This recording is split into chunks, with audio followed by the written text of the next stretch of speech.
அனைவருக்கும் வணக்கம். அண்ணன் ஏர்போர்ட் மூர்த்தி அவர்கள் கைது செய்யப்பட்டிருக்காரு. அவர் மேல் தாக்குதல் நடத்துறதுக்கு 2-3 நாளைக்கு முன்னாடியே அதற்குரியதான அறிகுறிகள் எனக்கு நல்லா தென்பட்டுச்சு. இப்பயும் சில அறிகுறிகள் தென்படுது.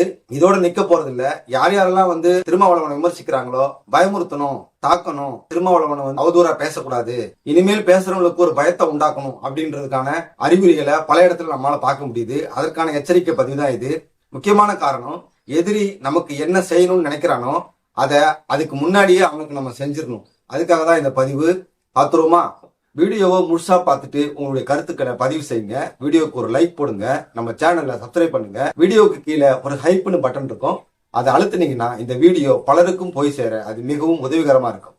நான் செந்தில், இது தமிழ் கூடாரம்.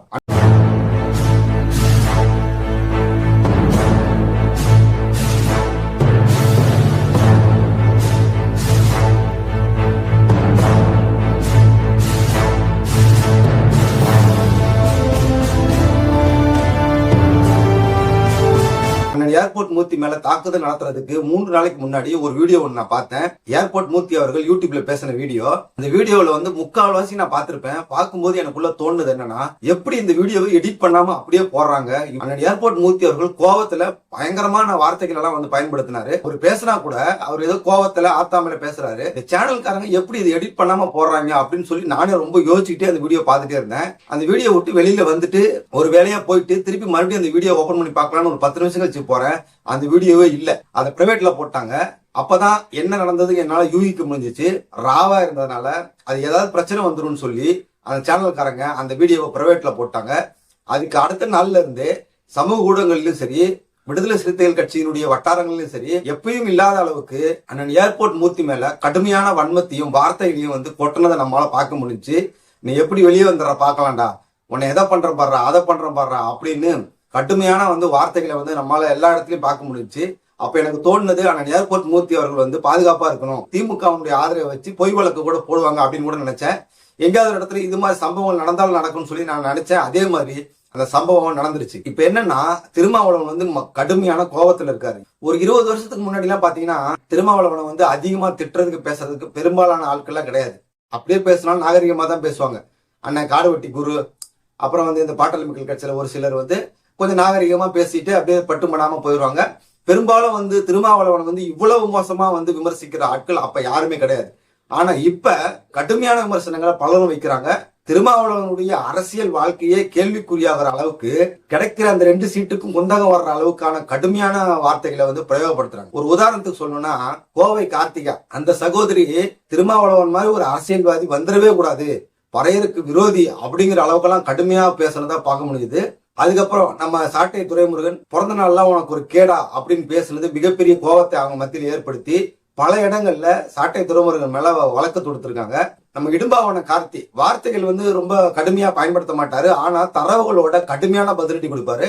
அவரும் திருமாவளவனை கடுமையா பேசுனதை நம்ம எல்லாம் பார்த்தோம். இப்ப விடுதலை சிறுத்தைகள் கட்சி என்ன நினைக்கிறாங்க, திருமாவளவர் என்ன நினைக்கிறாருன்னா, இது இப்படியே விட்டுக்கிட்டே இருந்தா நம்மளுடைய அரசியல் வாழ்க்கைக்கே பெரிய பிரச்சனை ஆயிரும். அதனால இப்ப நம்ம இறங்கி ஏதாவது பண்ணிதான் ஆகணும். இனிமேலும் நம்மளை யாரும் விமர்சிக்க கூடாது, ஒரு பயத்தை உண்டாக்கணும், அதுக்கு இதை பண்ணணும்னு சொல்லி அவங்களுடைய தொண்டர்களுக்கு ஃபுல் லைசன்ஸ் கொடுத்திருக்காரு.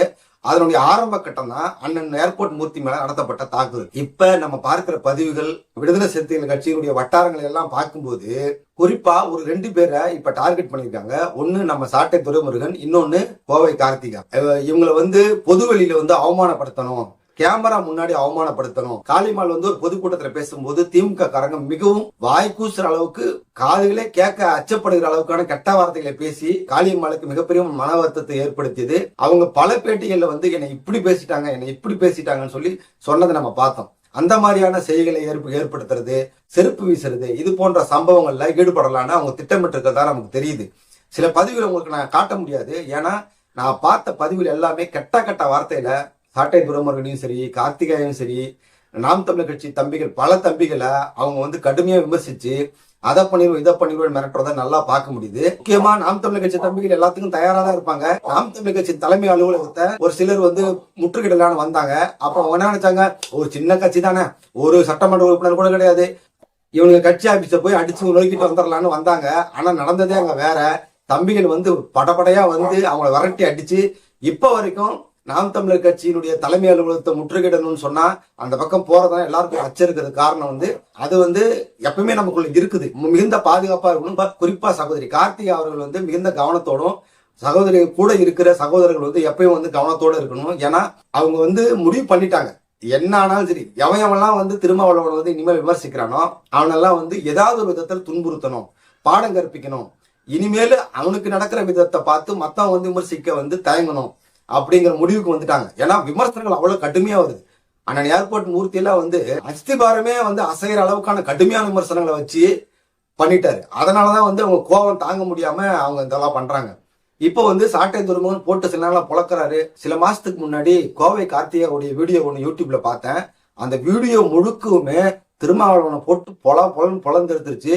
எனக்கே ரொம்ப சங்கட்டமா போச்சு. ஏன்னா ஒரு தலைமை பேச்சாளராக இருந்துட்டு வந்து இந்த திருமாவளவன் இந்த போர்டு போடுறாங்க அப்படின்னு சொல்லிட்டு நான் கூட கமெண்ட்ல போய் என்ன சொன்னேன்னா, ஏமா என்னமா இந்த வாங்குற என்ன சீமான் அண்ணன் வந்து அண்ணங்கிற வார்த்தை மறுவார்த்தை பேச மாட்டாரு, நீங்க இந்த போர்டு போடுறீங்க, உங்களை கூப்பிட்டு சீமானே வந்து இப்படி எல்லாம் பேசாதீங்கன்னு சொல்ல போறாரு பாரு அப்படின்னு கூட நான் போய் கமெண்ட் பண்ணேன். அந்த அளவுக்கு வந்து கடுமையா விமர்சிக்குது. நான் பறையர் தான், ஆனா வந்து பறையர் இனத்துக்கு விரோதி திருமாவளவன் சொல்லிட்டு நான் பறையர்னு சொல்லிட்டு அதுக்கப்புறமே அந்த அம்மா போட்டு புழக்கிறது இந்த பறையர் சமூக மக்கள் மத்தியில வந்து மிகப்பெரிய ஒரு இடத்துல போய் சேர்ந்திருக்கு. இப்ப இருக்கிற இளம் தலைமுறையினர் கூட முதல்ல மாதிரி இல்ல, திருமாவளவனை வந்து ஓ இப்படியா, ஓ அவரு இந்த மாதிரியா அப்படின்னு இந்த பேச்செல்லாம் பார்த்து இளம் தலைமுறையினர் திருமாவளவனை பற்றிய கண்ணோட்டமே மாறி இருக்குன்னு தான் சொல்லணும். அதனால திருமாவளவன் வந்து மிகுந்த கடும் கோபத்துல இருக்காரு. அதுக்கப்புறமும் வந்து சகோதரி கார்த்திகா பேசிக்கிட்டே தான் இருக்காங்க. கடைசியா ஒரு பேட்டி பார்த்தேன், திருமாவளவன் மாதிரி ஒரு அரசியல்வாதி இனிமேல் வந்துடக்கூடாது, அதுக்காவது நம்ம வேலை செய்யணும்னு சொன்னது வந்து பயங்கர வைரல் ஆயிடுச்சு. இந்த விடுதலை சிறுத்தைகள் கட்சிக்காரங்க போடுற பதிவெல்லாம் பார்த்தா இந்த கார்த்திகாவை பத்தி மிகவும் ஆபாசமாக கடுமையா போடுறாங்க. நாம் தமிழர் கட்சி ஏதாவது ஒரு சின்ன இது பண்ணா கூட இவங்க இப்படி பண்ணிட்டாங்க, கட்சியவே தடை பண்ணணும், நாம் தமிழர் கட்சியை தடை பண்ணணும்ட்டு ஏராளமான பேர் ஏகப்பட்ட சமயத்துல குரல் கொடுத்ததை பார்த்திருக்கோம். ஜனநாயக முறைப்படி நடக்கிற நம்மளையே அப்படி சொல்றாங்க. ஆனா சமீப நாட்கள்ல பேக்கரி கடையில போய் வசூல் பண்றாங்க, மிரட்டுறாங்க. சிசிடிவி கேமரா இருக்கும்போதே போய் மிரட்டுறாங்க, எங்க தலைவருக்கு பிறந்த நாள் கொண்டாட போறோம், காசு தரையா இல்லையா, இல்லைன்னா நீ எப்படி கடன் நடத்துறேன்னு பார்க்கலாம், அப்படிலாம் மிரட்டுறாங்க. 1-2 இல்ல, பல வீடியோக்களை நம்ம பார்த்துட்டோம். நீங்களும் பார்த்துருப்பீங்க, நானும் பார்த்துருப்பேன். இப்ப நடந்துகிட்டே இருக்கு. இப்போ ஒருத்தன் நடு ரோட்ல ஒரு கட்சியினுடைய தலைவரை வந்து அடிச்சு செருப்பு கழட்டி அடிச்சுட்டு திருமாவளவன் வாழ்க அப்படின்னு கத்துறான். நல்லா வீடியோல பதிவாகுது. அப்ப இப்பெல்லாம் வந்து யாரும் சொல்ல மாட்டாங்களா, இந்த கட்சி வந்து பொதுமக்களுக்கு அச்சுறுத்தலா இருக்குது, இந்த கட்சியினர் இப்படி நடந்து கொள்றாங்க, எங்க பார்த்தாலும் வந்து வசூல் பண்றாங்க அப்படின்னு சொல்லி யாருமே எதுவும் பேச மாட்டாங்க. ஆளுங்கட்சி கூட இருக்கிறதுனால பேச மாட்டாங்களா? ஏன் அப்படி பேச மாட்டாங்க?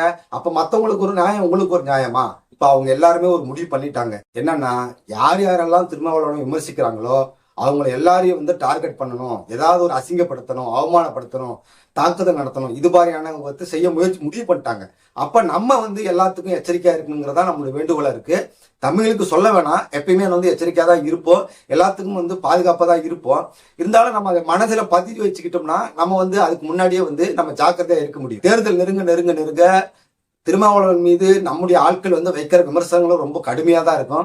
அதற்கான எதிர்வினை வந்து அவங்க கருத்தியல் ரீதியா வரமாட்டாங்க. ஏன்னா கருத்து இருந்தாதான் கருத்தியல் ரீதியா வருவாங்க. சீமான் அவர்கள் வந்து பேரை குறிப்பிடாமலே போட்டு புழக்கிறாரு. கருணாநிதி விட்டு கக்கூஸ் கழுவி கஞ்சி குளிக்கிறான்னு சொல்லி சொன்னதுல வந்து அவங்க பயங்கர கடுப்புல இருக்காங்க. ஆனா அண்ணன் சீமான் அவர்கள் மேல வந்து எடுத்த உடனே அவங்க கை வைக்க மாட்டாங்க, நெருங்க மாட்டாங்க. அது அண்ணன் சீமான் அவர்கள் வந்து எக்ஸ்போஸ் ஆகுறதுக்கு வந்து நிறைய உதவி செஞ்சிடும். அதனால அதை பண்ண மாட்டாங்க.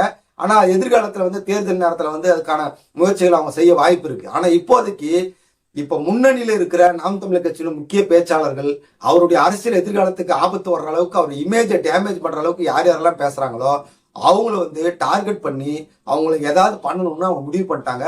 வழக்கை பத்தியோ காவல்துறை பத்தியோ அவங்க கவலைப்பட மாட்டாங்க. நம்ம தான் கவலைப்படணும், வழக்கு வந்துடும், காவல்துறை வந்து இதாக நம்ம தான் பயப்படணும். அவங்க பயப்படவே மாட்டாங்க. அவங்க எல்லாத்துக்கும் துணிஞ்சிட்டாங்க. அவங்களுக்கு ஆளுங்கட்சி சப்போர்ட் இருக்குது, காவல்துறை சப்போர்ட் இருக்குது. அதுக்கு மேல அவங்களுக்காக வந்து சிறை செல்றதுக்கு ஆட்கள் வந்து அவங்க கிட்ட இருக்குது. அதனால நாம வந்து கூடுதல் பாதுகாப்போட கூடுதல் கவனத்தோட இருக்கணும். அண்ணன் ஏர்போர்ட் மூர்த்தி அவர்கள் வந்து மருத்துவமனையில் இருக்கிறாரு. அவர் வந்து நலம் பெற்று திரும்பி வரணும். அவர் நலம் பெற்று திரும்பி வந்து ரிலீஸ் ஆகி வந்துட்டாருன்னா ஏற்கனவே போட்டதை விட பயங்கரமா போட்டு புழக்க போறாரு. அப்புறம் இன்னும் களம் பயங்கரமா சூடு பிடிக்கும். இது வந்து அப்படியே பேக் ஃபயர் ஆகி திருமாவளவனுக்கு தான் பிரச்சனையை கொண்டு வரும். ஏன்னா ஏற்கனவே விமர்சித்ததை விட இன்னும் அதிகமா எல்லாரும் சுத்தி சுத்தி விமர்சிச்சுட்டே இருந்தாங்கன்னா, அதுவும் கடுமையான விமர்சனங்கள்ல ஆதாரத்தோட விமர்சனம் பண்ணிட்டே இருக்கும்போது அவருடைய அரசியல் எதிர்காலம் அவருடைய கட்சிக்கு தான் பலவீனமா இருக்கும். அதை புரிஞ்சுக்கிட்டு அவங்க இதை கண்டும் காணாம பேசாம விட்டுட்டு போயிட்டாங்கன்னா அது அவர்களுக்கு நல்லதுங்கிறதா நமக்கு பார்க்கும்போது தெரியுது. ஆனா இப்ப இருக்கிற அறிகுறிகள், இப்ப இருக்கிற சூழ்நிலைகள் அவங்க அப்படி போக மாட்டாங்க. அவங்க அட்டாக் மோடுக்கு வந்துட்டாங்க. நாம எல்லாரும் கவனமா இருக்கணும். நம்ம சகோதரிகள், நம்ம சகோதரர்கள், நம்முடைய பேச்சாளர்கள் எல்லாரும் பிரயாணம் பண்ணும்போதும் சரி, பேசும்போதும் சரி, கூட்டம் நடத்தும் போதும் சரி, வீட்டில் இருக்கும்போதும் சரி, எல்லாருமே மிகுந்த கவனத்தோடும் பாதுகாப்போடும் இருக்கணுங்கிறதுக்காக தான் இந்த காணொலி. உங்களுடைய கருத்துக்களை பதிவு செய்யுங்க. நம்ம சேனலை சப்ஸ்கிரைப் பண்ணுங்க. மீண்டும் ஒரு வீடியோவில் உங்களை நான் சந்திக்கிறேன். நான் செந்தில். இது தமிழ் கூடாரம்.